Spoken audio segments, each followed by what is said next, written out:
नमस्कार दोस्तों। इस ट्यूटोरियल में हम लोग ये सीखने वाले हैं कि किसी जावा एंड्रॉयड ऐप में बॉटम ऐप बार कैसे क्रिएट करना है। तो चलिए सबसे पहले प्रोजेक्ट स्ट्रक्चर देखते हैं। जावा फोल्डर में हमारे पास है एक मेन एक्टिविटी और लेआउट फोल्डर में है activity underscore main dot XML जो कि इस मेन एक्टिविटी की यूआई फाइल है। मेन्यू फोल्डर में एक मेन्यू फोल्डर भी है हमारे पास। मेन्यू फोल्डर में इस बॉटम ऐप बार में हम लोग जो मेन्यू दिखाने वाले हैं उसका कोड इस bottom underscore app underscore bar underscore menu dot XML file में लिखा हुआ है। सबसे पहले हम लोग यूआई देखते हैं activity underscore main dot XML.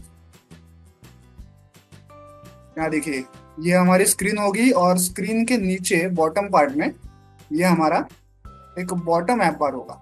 Okay, यहाँ पे आप देख सकते हैं एक नेविगेशन आइकॉन है, यहाँ पे एक फ्लोटिंग एक्शन बटन है और यहाँ पे कुछ मेन्यू आइटम्स हैं। ये मेन्यू आइटम्स जो हैं इनका कोड हमने इस दूसरे फाइल में लिखा है। ओके, तो इसका कोड देखते हैं पहले। ये है कोऑर्डिनेटर लेआउट। ये है एक नेस्टेड स्क्रॉल व्यू। वो जो ऊपर पूरा सफेद एरिया हम लोग देख पा रहे हैं ब्लैंक वाला, ये इस नेस्टेड स्क्रॉल व्यू से आता है। ओके, उसके बाद एकदम बॉटम में हमारे पास है एक बॉटम ऐप बार। यहाँ पे hide on scroll is equal to true रखा है हमने, ताकि जब भी यूजर हमारे ऐप को स्क्रॉल करे तब ये बॉटम ऐप बार जो है वो हाइड हो जाएगा। इसकी ग्रेविटी देखिए, लेआउट ग्रेविटी हमने बॉटम रखी है ताकि ये स्क्रीन के बॉटम में आए। इसका नेविगेशन आइकॉन हमने ऐसे सेट किया है, वो जो तीन बर्गर मेनू वाला तीन लाइंस का जो आइकॉन है उसे कहते हैं, उसे हमने as a navigation icon set किया है जो कि बॉटम ऐप बार के लेफ्ट साइड में शो किया जाता है। और वो जो राइट साइड में मेन्यू हमें दिख रहा था, ये वाला ये वाला, ये कहाँ से आया है? ये इस फाइल से आया है। तो इस फाइल को हमने कहाँ मेंशन किया है? देखिए, यहाँ पे एक मेन्यू करके एट्रीब्यूट है, यहाँ पे @menu स्लैश बॉटम ऐप बार मेन्यू ऐसे हमने मेंशन किया है। ओके, तो ये हो गया हमारा बॉटम ऐप बार। अब उस बॉटम ऐप बार के अंदर जो हमने वो फ्लोटिंग एक्शन बटन शो किया है, ये वाला ग्रीन वाला, ये कहाँ से आया? ये आया यहाँ से। यहाँ पे एक फ्लोटिंग एक्शन बटन है। यहाँ पे हमने क्या किया है? देखिए, एक एट्रीब्यूट यूज किया है लेआउट एंकर, और यहाँ पे हमारा जो बॉटम ऐप बार है उसका आईडी हमने मेंशन किया। उससे क्या हो गया? ये जो पूरा अपना फ्लोटिंग एक्शन बटन है वो बॉटम ऐप बार पे ज्वाइन हो गया, उस पे एंकर हो गया। ओके, उससे ये जुड़ गया। ओके, अगर ये हम लोग ना करते तो बॉटम ऐप बार में ऐसा ये जो खड्डा दिख रहा है ये हमें ना दिखता, ये पूरा ऐसा स्ट्रेट लाइन दिखती है। ओके, क्योंकि हमने यहाँ पे अभी फ्लोटिंग एक्शन बटन इससे ज्वाइन किया है, इससे एंकर किया है, इसलिए यहाँ पे ऐसे कर्व हमें दिखाई दे रहा है जिसमें ये फ्लोटिंग एक्शन बटन को एडजस्ट किया गया है। ओके, तो ये हो गया हमारा यूआई का कोड। अब देखते हैं ये मेनू आइटम का कोड।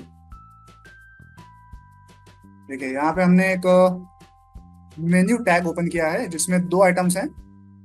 ओके, दो आइटम्स हैं। पहला आइटम क्या है? इसमें हम लोग ऐसी एंड्रॉयड वाली इमेज दिखाने वाले हैं, ये वाली।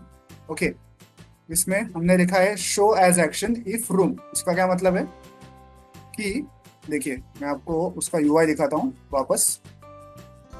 दो आइटम्स हम लोग शो करने वाले हैं, एक तो ये तीन डॉट वाले और ये एंड्रॉयड वाला आइकॉन।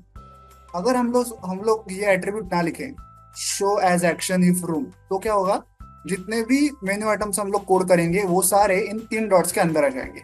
ओके, अगर हम लोग ये एट्रीब्यूट ना लिखें show as action if room, तो जितने भी ऐसे आइटम्स हम लोग कोड करेंगे वो सारे इन तीन डॉट्स के अंदर आ जाएंगे। जब तक यूजर इन तीन डॉट्स को क्लिक नहीं करता उसको वो वाले मेन्यू आइटम्स दिखाई नहीं देंगे। लेकिन क्योंकि हमने इस वाले आइटम को show as action if room ऐसा लिखा हुआ है, इसलिए ये वाला आइटम जो है वो तीन डॉट्स के बाहर आ गया और यूजर को ये डायरेक्टली दिखाई दे रहा है। ओके, तो एंड्रॉयड वाला आइकन हमें यहाँ पे दिखाई दे रहा है। और ये जो दूसरा वाला आइटम है, यहाँ पे हम लोग ये ऐसा सेटिंग वाला आइकॉन दिखाने वाले हैं। यहाँ पे हमने कोई भी show as action if room ऐसा नहीं लिखा हुआ। ओके, यहाँ पे शो एज एक्शन नेवर लिखा हुआ है। तो इसका क्या मतलब है? ये कहीं पे ऐसे बाहर नहीं दिखाया जाएगा वो सेटिंग वाला आइकॉन। वो आइकॉन इस इन तीन डॉट्स के अंदर होगा। जब यूजर यहाँ पे क्लिक करेगा तब वो सेटिंग वाला आइकॉन यूजर को दिखाया जाएगा कुछ इस तरह से। देखिए, इस तरह से इन तीन डॉट्स को क्लिक किया तो ये सेटिंग वाला मेन्यू आइटम यूजर को दिखाया जाएगा। ओके, तो ये हो गया हमारा मेन्यू फाइल। इसको हमने टूल बार में सेट कैसे किया हमने पहले ही देखा है। यहाँ पे मेन्यू एट्रीब्यूट में हमने इस फाइल को यहाँ पे सेट किया है। ओके, ये तो हो गया यूआई और मेन्यू। अब देखते हैं जावा कोड मेन एक्टिविटी का। ये है इंपोर्ट्स, ये है मेन एक्टिविटी, ये है बॉटम ऐप बार और floating action bar. On create function में सबसे पहले हम लोग हमारी जो यूआई फाइल है activity underscore main dot XML उसे सेट करते हैं। फिर बॉटम ऐप बार और फ्लोटिंग एक्शन बटन, इनके आईडीज फाइंड आउट करते हैं। जब भी यूजर बॉटम ऐप बार के किसी मेन्यू आइटम को क्लिक करेगा, मतलब उस एंड्रॉयड वाली इमेज को या सेटिंग वाली इमेज को क्लिक करेगा, तो हम लोग ये फाइंड आउट करते हैं कि पहले तो यूजर ने कौन सा आइटम क्लिक किया है। अगर उसने एंड्रॉयड वाला वो आइकॉन क्लिक किया है तो हम लोग वैसा टोस्ट दिखाते हैं, उसमें लिखते हैं एंड्रॉयड। अगर वो सेटिंग वाला आइकॉन यूजर ने क्लिक किया है तो हम लोग वैसे टोस्ट दिखाते हैं, उसमें लिखते हैं सेटिंग्स। उसके बाद अगर वो जो नेविगेशन आइकॉन था, वो 3 लाइन वाला जो मेन्यू आइकॉन था, अगर उसे यूजर ने क्लिक किया तो ये set navigation on click listener function call होता है। यहाँ पे भी हम लोग एक टोस्ट दिखाते हैं जिसमें लिखते हैं नेविगेशन आइकन। और अगर फ्लोटिंग एक्शन बटन को यूजर क्लिक करता है तो यहाँ पे हम लोग एक फ्लोटिंग एक्शन बटन, सॉरी, यहाँ पे भी हम लोग एक टोस्ट दिखाते हैं जिसमें फ्लोटिंग एक्शन बटन ऐसा हम लोग लिखते हैं। यहाँ पे स्पेलिंग गलत हो गया। ओके। ओके, तो आई होप आप ये कोड समझ गए होंगे, बहुत ही सिंपल सा कोड है जावा का। तो चलिए अब इस ऐप को मोबाइल डिवाइस पर रन करके चेक करते हैं। तो जैसा कि आप देख सकते हैं, ऐप जो है मोबाइल डिवाइस पर रन हो चुका है। बॉटम पार्ट में हमें एक बॉटम एक्शन बार दिख रहा है, बॉटम ऐप बार दिख रहा है। अब देखिए जो लेफ्ट साइड में आइकन है उसको मैं क्लिक कर रहा हूँ, 3 लाइन्स वाला टोस्ट आ गया नेविगेशन आइकन। अब फ्लोटिंग एक्शन बटन को क्लिक कर रहा हूँ तो टोस्ट आ गया फ्लोटिंग एक्शन बटन। एंड्रॉयड वाले आइकॉन को क्लिक कर रहा हूँ तो टोस्ट आ गया एंड्रॉयड। अब इन 3 डॉट्स को क्लिक कर रहा हूँ तो देखिए पहले तो ये मेन्यू आइकन दिखाई देगा, सॉरी मेन्यू आइटम दिखाई देगा सेटिंग वाला। और अब मैं इसको क्लिक कर रहा हूँ तो देखिए आ गया टोस्ट सेटिंग्स। ओके, तो इस प्रकार से आप किसी जावा एंड्रॉयड ऐप में बॉटम ऐप बार क्रिएट कर सकते हैं। वीडियो में दिखाए गए इस कोड को डाउनलोड करने के लिंक मैंने वीडियो के नीचे डिस्क्रिप्शन बॉक्स में दे दी है, आप चाहें तो वहां से कोड डाउनलोड कर सकते हैं। वीडियो को एंड तक देखने के लिए धन्यवाद। Thank you.